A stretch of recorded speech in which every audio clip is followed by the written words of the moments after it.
All right. Hello, everyone. Welcome to TMA Blue Tech's Executive Talk. It's actually our first one of 2021. I'm really delighted that we can still be bringing you this kind of programming. As many of you know, our team has gotten a little smaller recently, but we're still excited to bring helpful content to anyone involved in the blue tech industry, particularly in San Diego's region.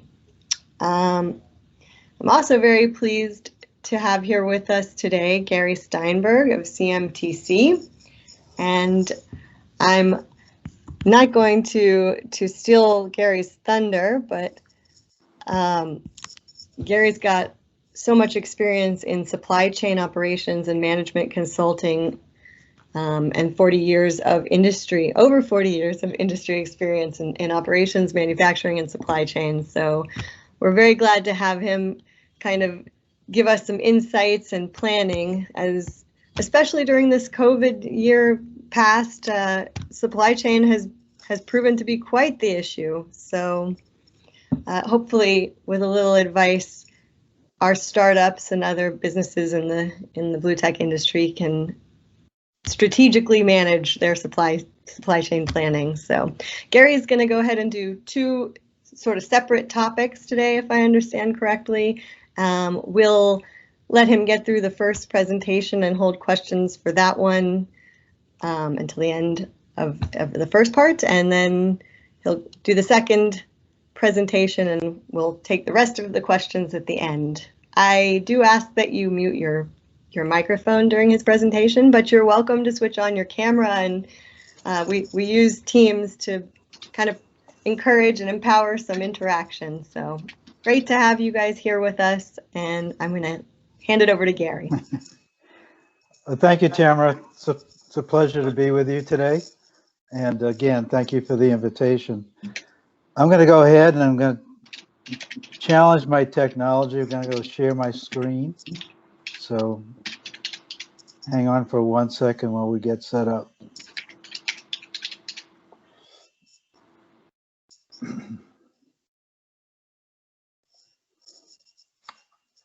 Okay, I'm just doing a quick check. Can everyone see the screen, my screen share? Yep, you're sharing in slideshow mode. Go for it, Gary. Okay, great. Thank you. All right, so today we're going to, let me go back. We have a small group, so it's going to be a little informal today. But really, we're going to share two topics with you today. The first one is supply chain development, and the second one was around inventory planning and operations. So I wrapped that into what I call SIOP, which is Sales Inventory Operations Planning. So let me get into the supply chain development area first and talk about the supply chain. How do we develop the supply chain? And it's I know it looks simple, but it's really 5 steps, which are not quite as simple as they appear to be. So it comes down to a plan, source, make, deliver, and return. And it kind of comes into the disciplines within supply chain. So we have everything from the planning all the way out through to the customer level. And what's critical and important is you can see the interdependencies and how supply chain is a very much a closed loop process, so that the customer experience really dictates how we execute in the supply chain and what revisions and changes we make along the way in supply chain. So for those of you that work in supply chain, you know it's very dynamic. It constantly changes, and it's, you know, nothing is relatively ever not changing.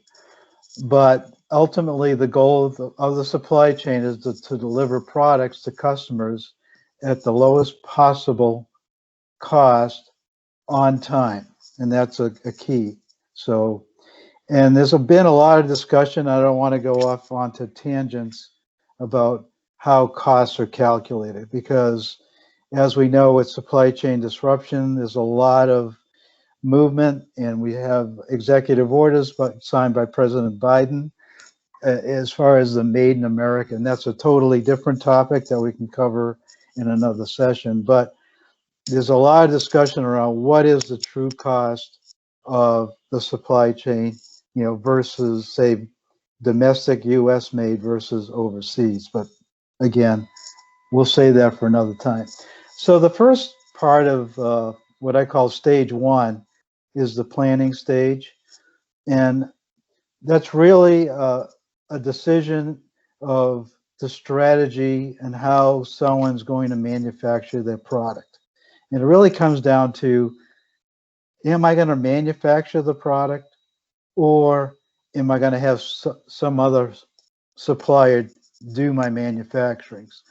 And of course, there's advantages and disadvantages in working with different suppliers and working in international supply chains.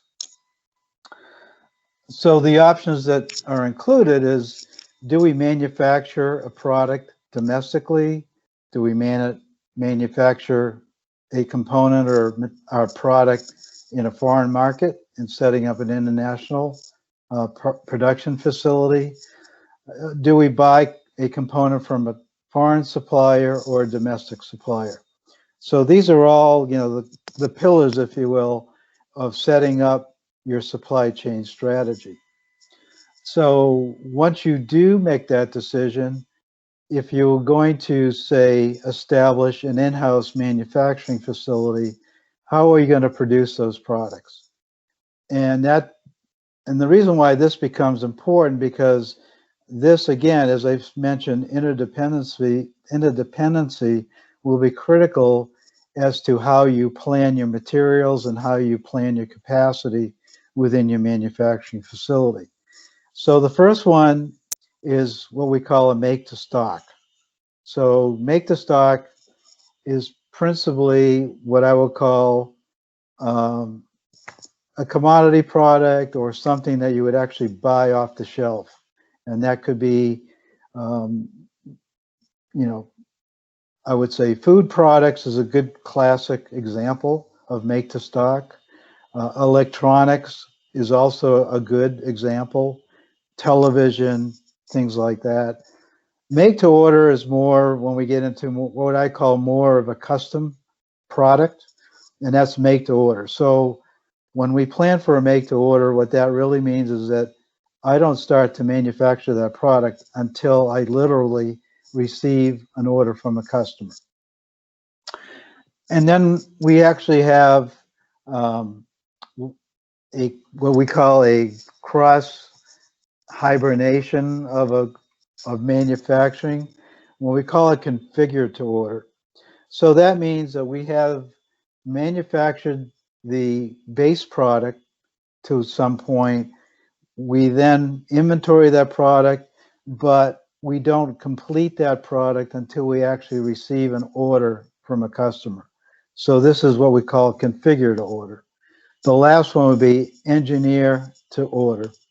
So this one's like totally from concept to design to manufacture. So when I mentioned custom before, this is really, almost like, it's really like totally custom product, and it would be more of a job shop environment in terms of a manufacturing facility. So we know that in a strategy, in supply chains, there's a lot of combinations, if you will. So like I mentioned earlier, companies can outsource, or they get in-house manufacturing.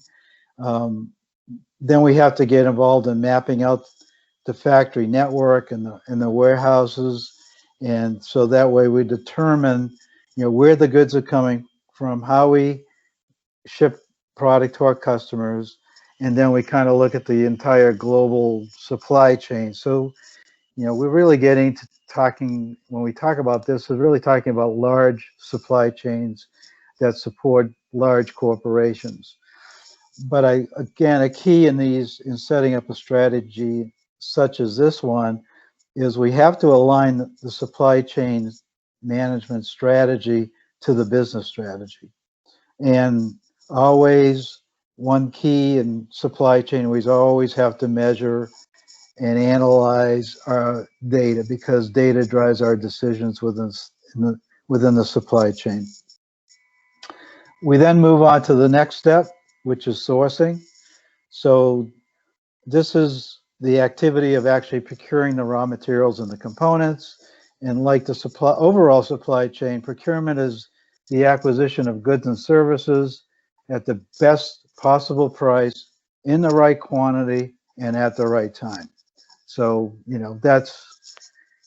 we say right time because that way we want to make sure we right size our inventory levels and we don't get into, what I would consider excess inventory situations. So that's the key there.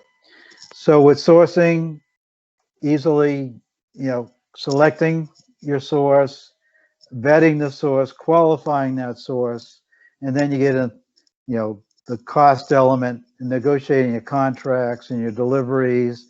Again, keeping in mind, assessing your supplier performance, setting up your payments, and then you go through this whole vendor management, meaning once you have everything set up, you then have to go back and manage your vendors and all your suppliers and make sure that everything is your orders are being met according to your requirements, and that we are in compliance to all of our import and export requirements.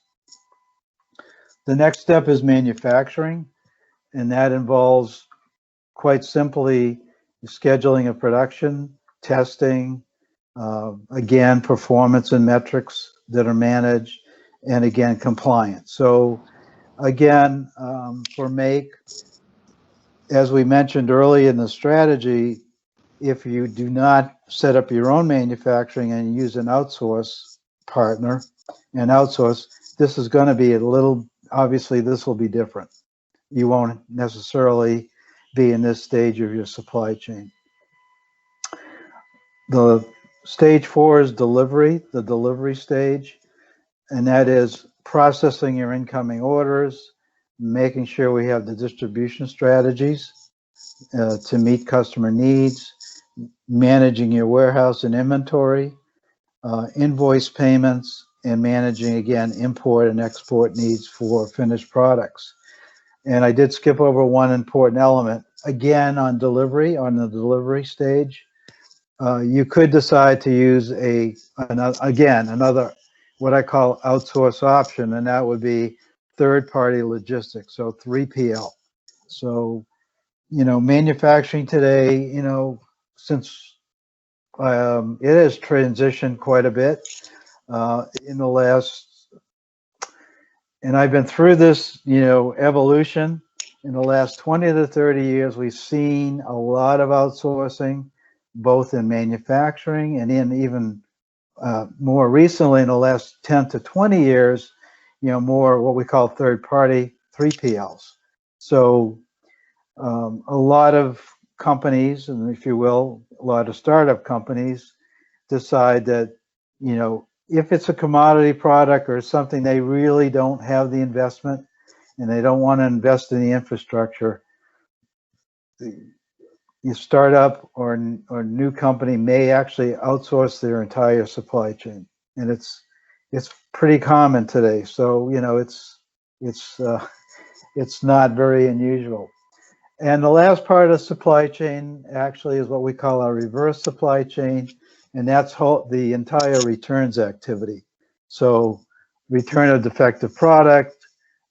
So when you do that, you triage the product, what's the condition, you authorize returns, you then have to replace defective products, provide the refunds, and schedule shipments, and manage the inventory and the returns, et cetera, et cetera. So this is all part of, the reverse supply chain. So that kind of comes to our conclusion on the first topic for today. Do we have any questions that anyone would like to ask? we can open it up for questions. You're welcome to put your questions in chat, but seeing as we are such a small group, feel free to just unmute and ask.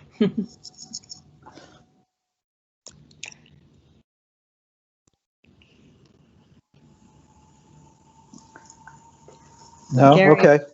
I was wondering if you might give an example of, I don't know, a commonly known company that would outsource, that is outsourcing their supply chain. I could take this one to a personal level. So I worked for Hewlett Packard for 15 years. And in my career, I came through the Compact acquisition. So I worked for Compact, acquired, by Hewlett Packard.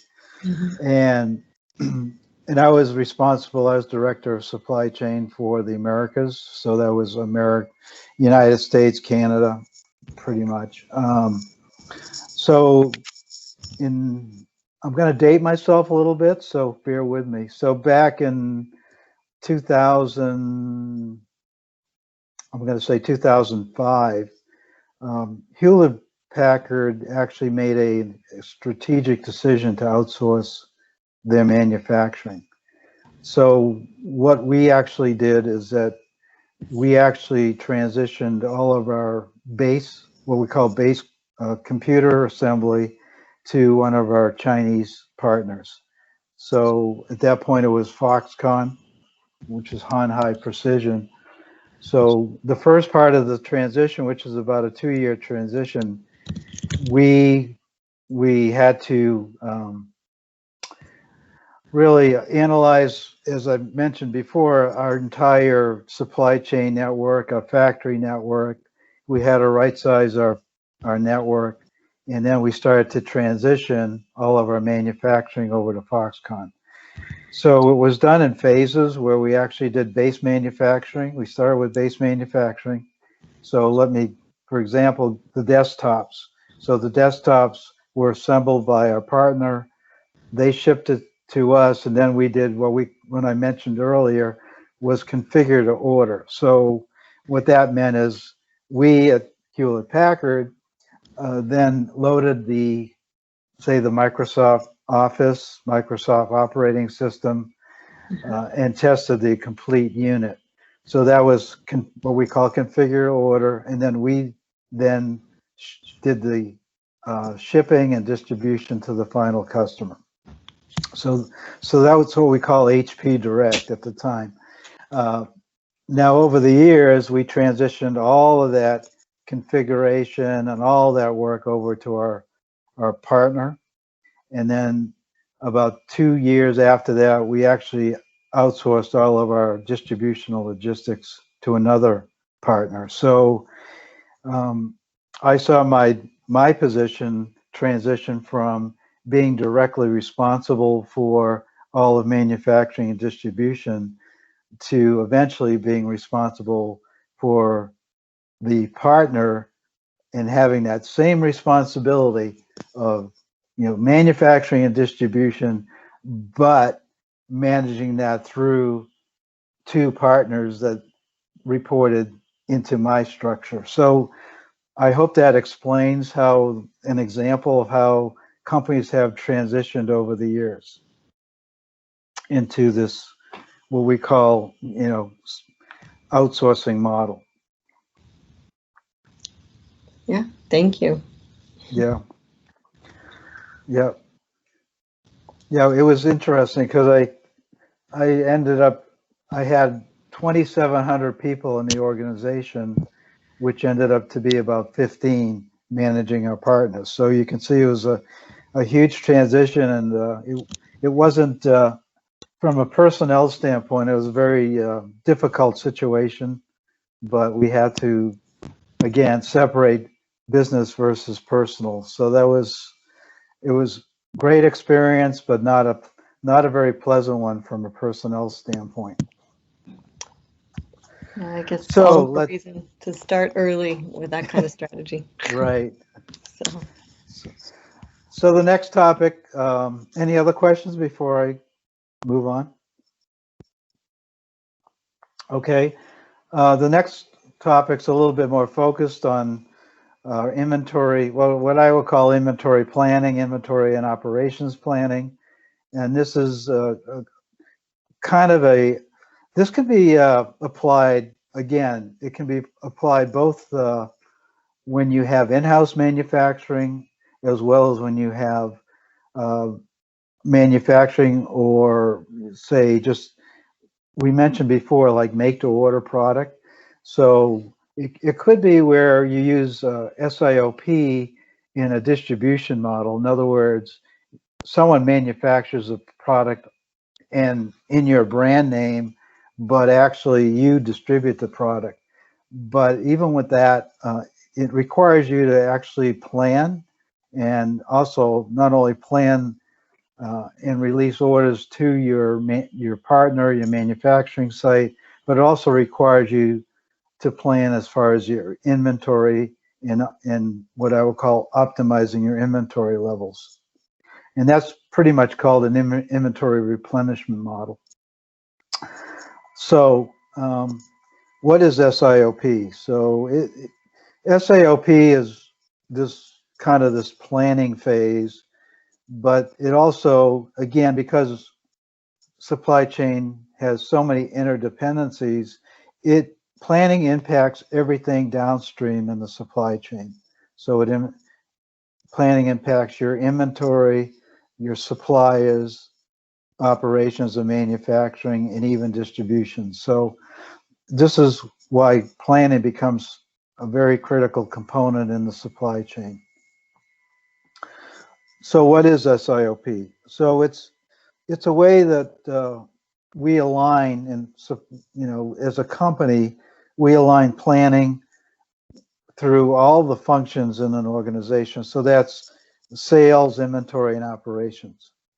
So SIOPs allow sales to develop a forecast, and that forecast becomes what we call a demand plan. And from operations is responsible to align that forecast to a supply plan. So, and trust me, there's a lot involved in that, but quite simply, we have a demand plan, and then we have a supply plan. And it's always these balances throughout the supply chain, again, to optimize cost, optimize inventory, and most importantly, satisfy our customer experience. So when do we need to implement an SIOP system or a process? And these are the key indicators. It's really, poor delivery to our customer, a lot of back orders, we're not executing. We have poor inventory turns, inefficiencies in the factory. We do have seasonality, we're not planning for it. So those are the indicators. And what do we hope? What are the results in utilizing SIOP? This is what we hope to gain: is improve customer experience, reduce our supply chain disruptions, improve our supply chain costs, reduce our excess inventory, and improve agility within our business and our supply chain. Very common sites, you probably all, if you work in supply chain, you get one side, the sales team, always complaining, or not always, but sometimes complaining, hey, if we could just have manufacturing keep up with our orders, and then on, the production side, hey, I can't keep up with the orders today. We've just, we're working on what we already had from yesterday and all of our back orders. So it just goes to show you that this interaction between sales and manufacturing and planning is key in order to balance everything out in the supply chain.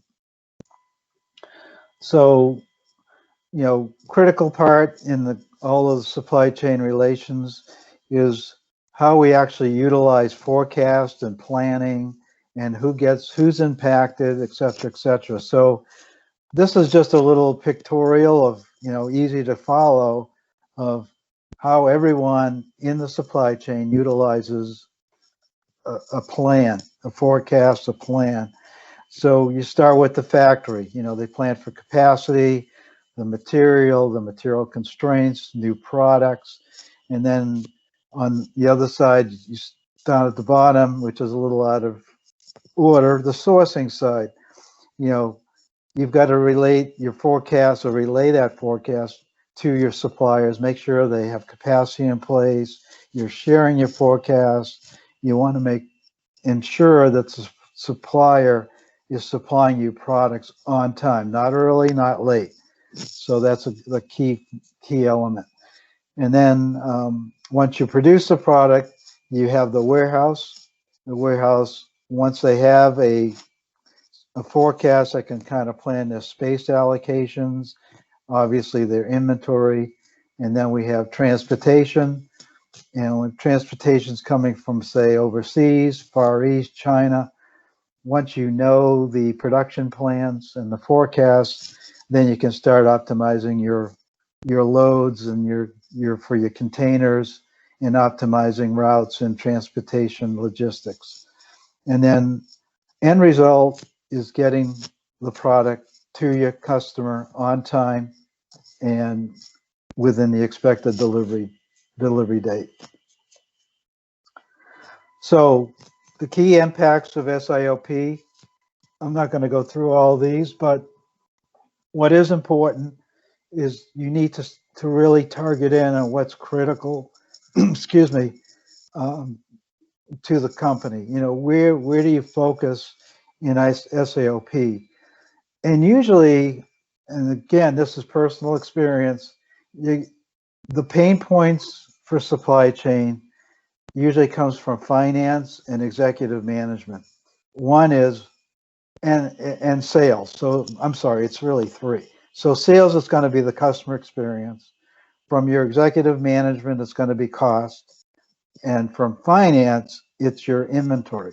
Inventory turns, excess inventory, making sure that you can, turn your inventory so you're not tying up your capital on your inventory.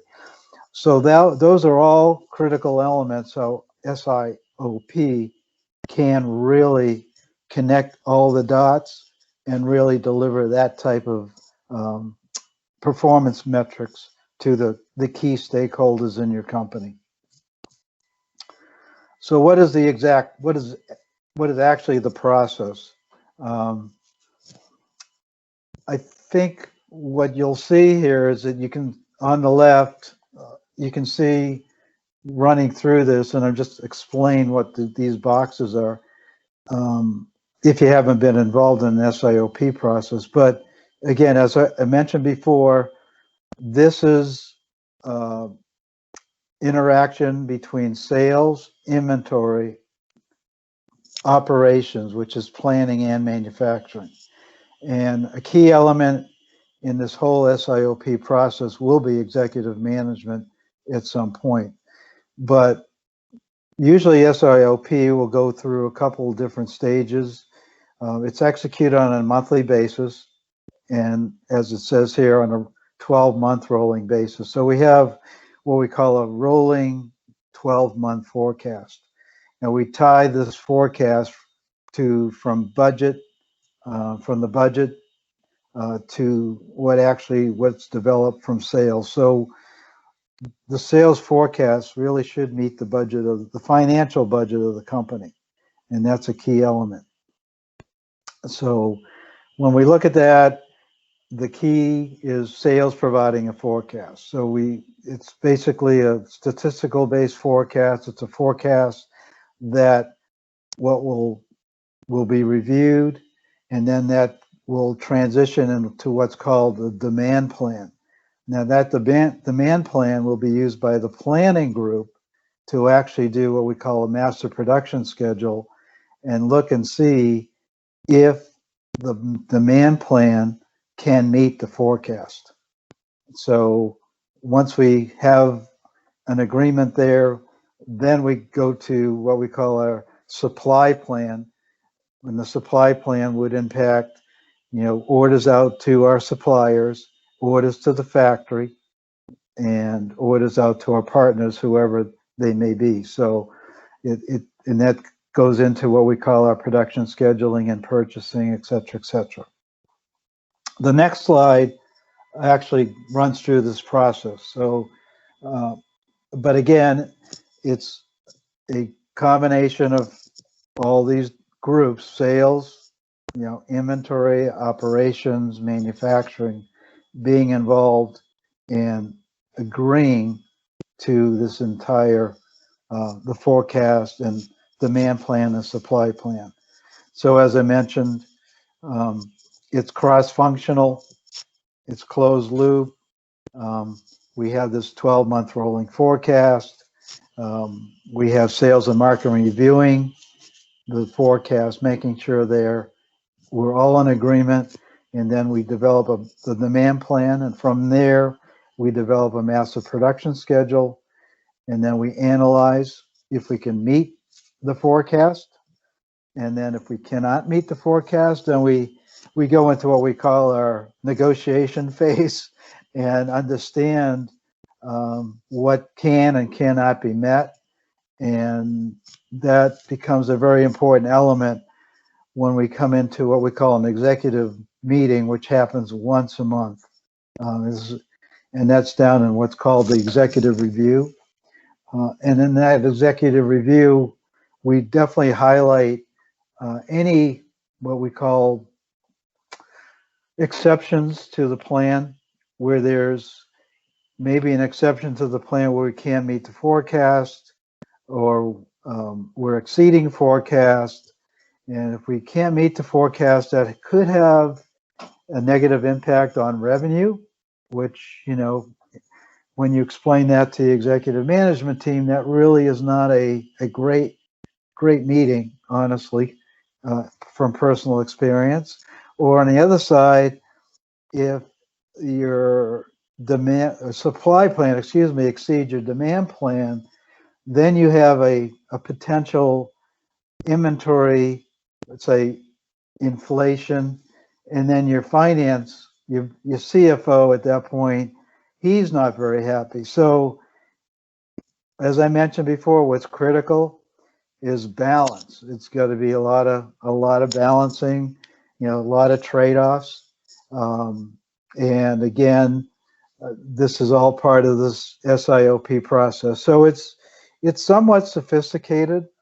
I would not say that companies use this, but in my experience, I would say most Fortune 1000 companies, I would say 90% of them, use some form of an SIOP process, because I think the critical part of the SIOP process is having all the different groups and responsible departments within the company actually discussing this overall plan. So I think I went through a lot of this, but this SIOP meeting it's a monthly meeting. It's chaired usually by the president, depending on the size of your organization, could be a vice president, but it is an executive level chairing the meeting. As I mentioned, we review the demand plan. We discuss the supply plan. We do what I would say a model. A lot of times when we get into discussing demand or supply plans, we do a lot of modeling in terms of, if we execute to the demand and supply plan, what does that ultimately result in terms of revenue and your P&L. So this is where the executives are very, very interested. It's sort of like one of those, don't bore me with the details, let's just get to the bottom line. But I think executives, as they get more familiar with the SIOP process, they actually are willing to go through this meeting. And this meeting is really meant to be a very short 1-hour meeting each month. And as I mentioned before, we discuss all the risks around the demand and supply plan in terms of the sales risks, the production risks, the inventory risks. And then once we get, we discuss those risks, we discuss any mitigation. SIOP review meeting. New products are a critical part of the organization. Typically, a lot of companies will have new products introduced on a certain cadence. For example, at HP, we had 6 months cadence of new products, and we had to integrate those into our planning cycles. So that becomes, the SIOP meeting becomes a good forum to discuss new products and the impact on our planning. So once we discuss all these risks, we have mitigations in place, we get the executives to agree, we then go through a sign off, and then we execute. So this whole process cycles every month. Once a month we meet at the executive level, but we also at the planning level, there are probably, I'd say, 1 to 2 other meetings per month to go through all this, the planning on, the forecast, the demand plan, the supply plan, and all the risks that are involved. So, and I think what's important is in anything you do within the supply chain, you have to measure. What's your performance measurements? Are you actually meeting your goals? If you're not, what are you going to mitigate? What are your corrective actions? So this becomes a very important element in this whole SIOP and planning phase too. So, we start at the beginning, but again, how do we measure and how do we perform to our goals? And this is typically annual goals broken into monthly goals and quarterly. So again, it's measure, measure, measure. So it's sort of something ingrained in my mind over all these years and working in the supply chain. With that, I will take any additional questions. I think this went a little quicker than I expected, but thank you for having me today. I really appreciate the opportunity to share a little bit of my experience and also share some of my knowledge around supply chain.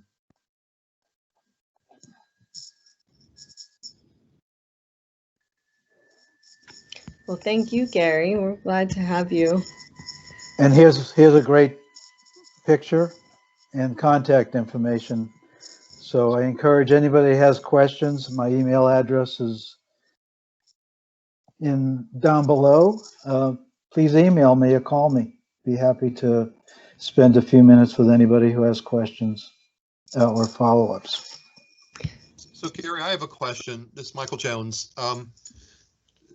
I mean, it was all very interesting information, but what does CMTC do? How do you help the companies?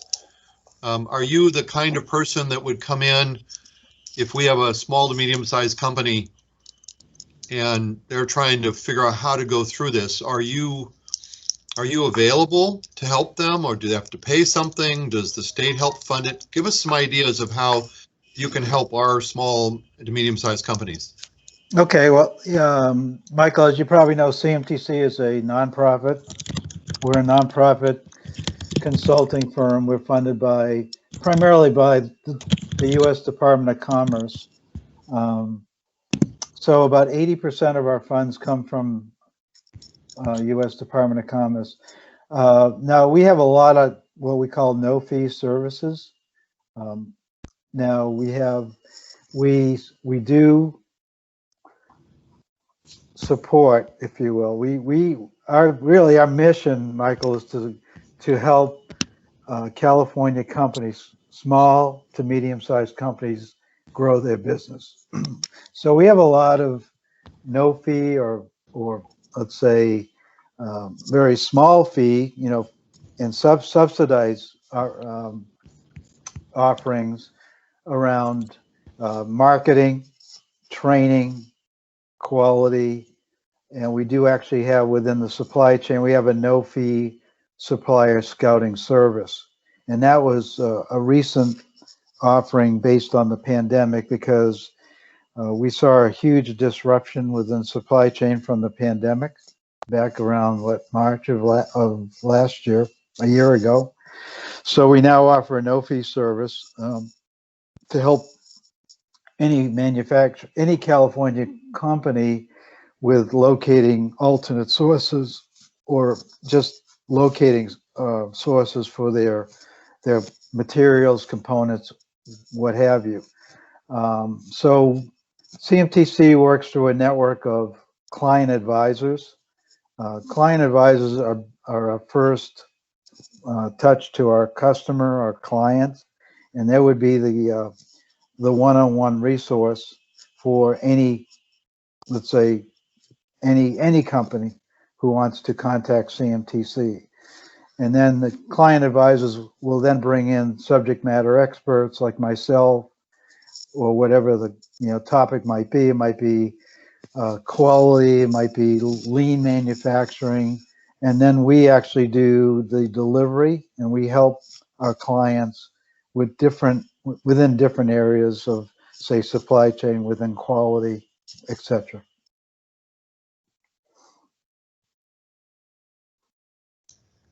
Yeah, that's helpful. For those that are listening, the company I'm involved with, Subsea Sale, used CMTC to, as we were going through the commodity classification process. So they were able to find some funding to help someone assist our company as we were going to the Department of Commerce, and that was really useful. So I have a lot of respect for CMTC. You have a lot of different kind of aspects that you can help companies with.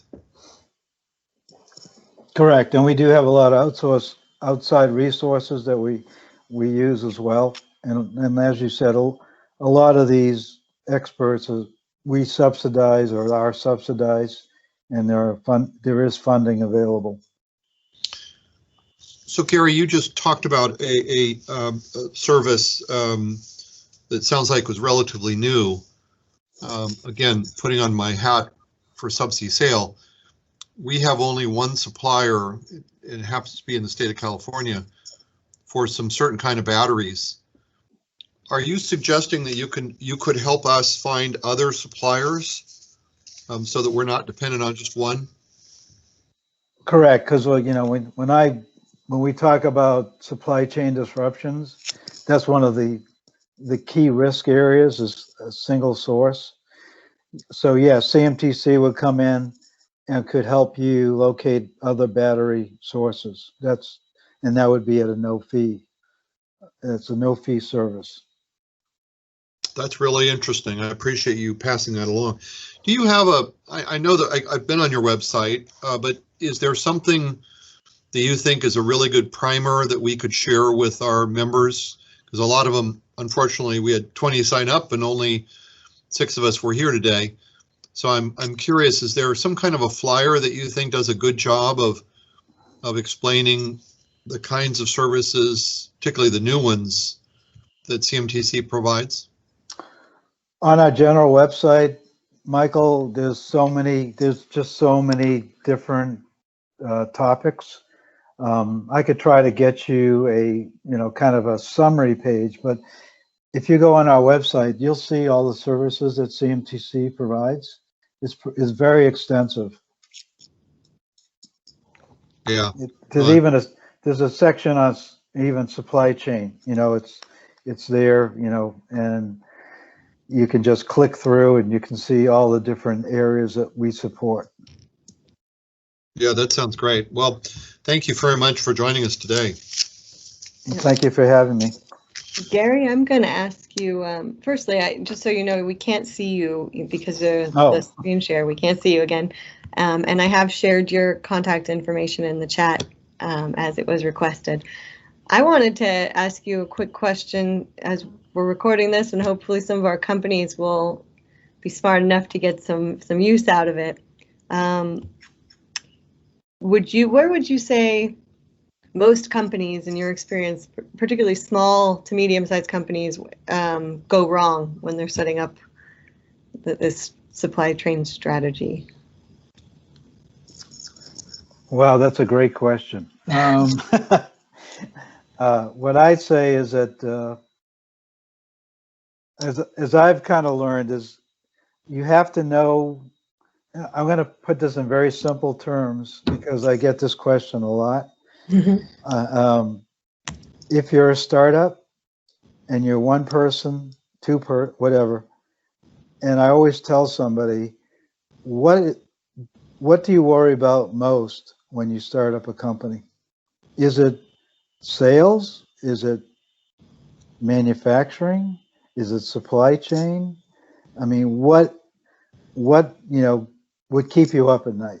So the answer to the question is it kind of depends, because if you're a small company and you have a very, let's say you have a new idea, but it's an engineered product, right? And you have a lot of what I would call intellectual property in that product.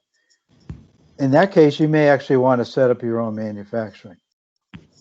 However, if you have an idea, right, and it's pretty much what I would say a commodity type product or something that's already kind of been out there in the market, and there's expertise out there in the world, I say, do you really want to spend your nights and weekends making something, or do you want to devote your time to marketing and selling the product? So, I tend to lean in the direction, if you're not setting up something that you're selling IP on, strictly something that's you designed yourself, that I would say that a lot of times you want to manufacture it yourself, but otherwise I would recommend outsourcing.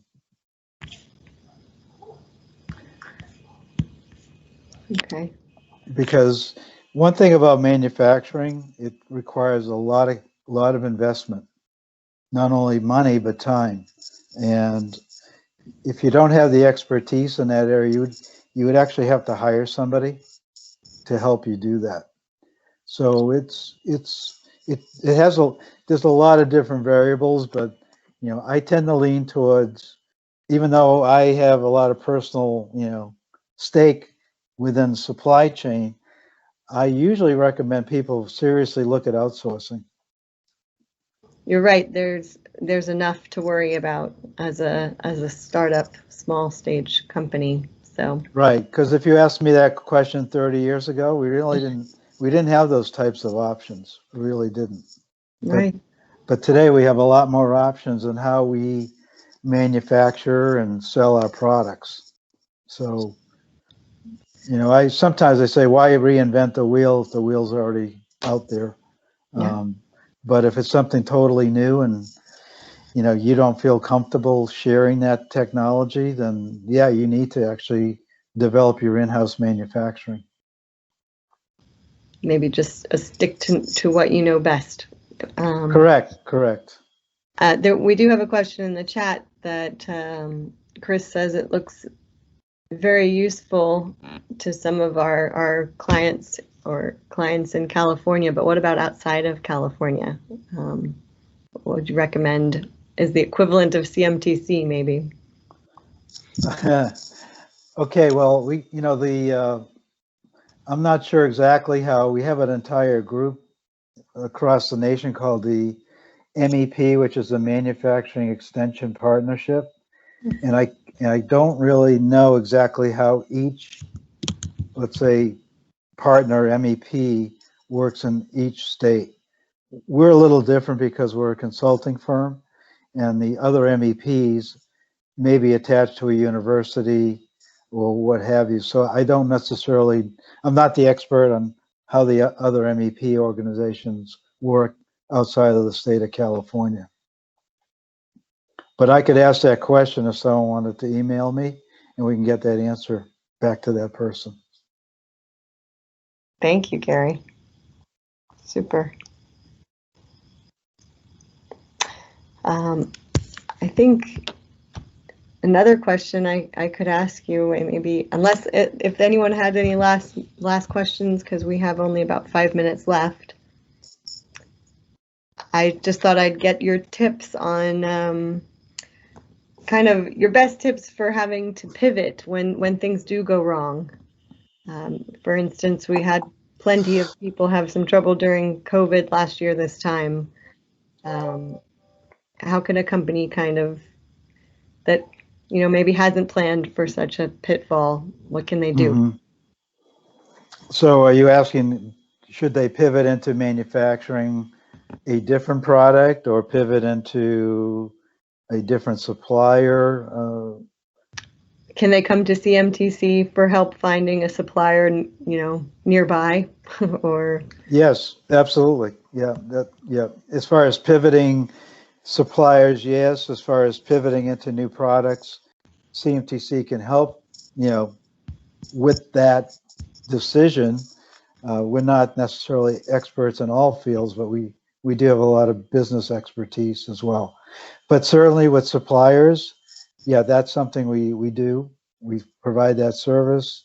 We can help companies pivot, or as we mentioned earlier, second source or find alternate suppliers. And the way we do that is CMTC really wants to support California manufacturing. Mhm. So we prioritize California, manufacturers or suppliers, but we will do nationwide searches when it's required. So, but we do stay within the United States. So we're part of the Made in America effort and part of the MEP. So we are getting a lot of requests today to pivot from overseas in Asia and China and try to bring our supply chain home to the United States. So as I started out today, that's when we get into this whole discussion about what's the true cost, of your supply chain being in Asia versus being here in the United States. So that's a lead in for another topic on our next session, but because that in itself has quite a few elements to it. Perfect. Well, thank you very much, Gary Steinberg. Very happy to have a CMTC here with us today and get to tap into your expertise of what sounds like a pretty varied career, gaining all this knowledge. So